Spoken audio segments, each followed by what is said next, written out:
Un giorno sono andato da un discografico e gli ho fatto ascoltare una canzone che parlava del mondo e del suo progresso, che altro non è che regresso. E lui mi ha detto che non capisco niente, che devo scrivere una canzone che parla di un amore sconvolgente. Così io vendo i dischi e lui fa il grano, capito o no?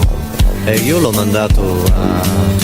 Mi hanno chiesto un pezzo facile, con 4 parole d'amore, qualcosa che fa rima con cuore, che poi la gente corre a comprare. Io suono il piano con un dito, ma non per questo sono fallito, e non venderò il cuore per un pugno di lire. È un fatto di stile, è un punto d'onore, ma senza il quale morirei.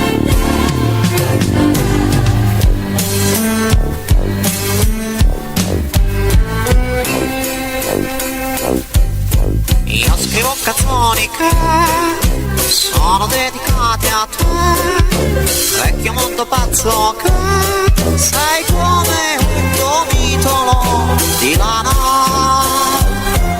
e nessuno trova mai il bandolo, la coda mai. Io la vita cambia più e accorgi che è la stessa cosa oramai.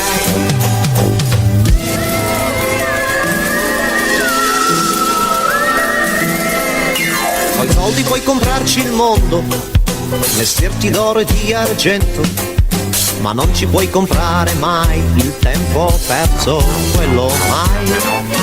Mi hanno chiesto un pezzo facile, con 4 parole d'amore, ma meglio 2 pezzi al sedere che tradire le mie idee.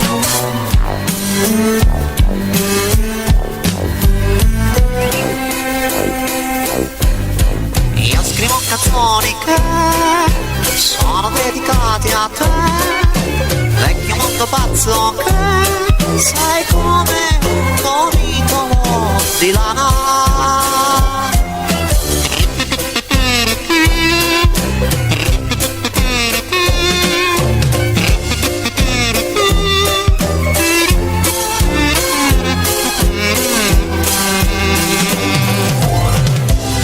Beh, io non ho la biancheria firmata, non ho una chalet in montagna, in 15 metri attraccato a un porto di mare, ma posso fare l'amore quanto mi pare. E tu?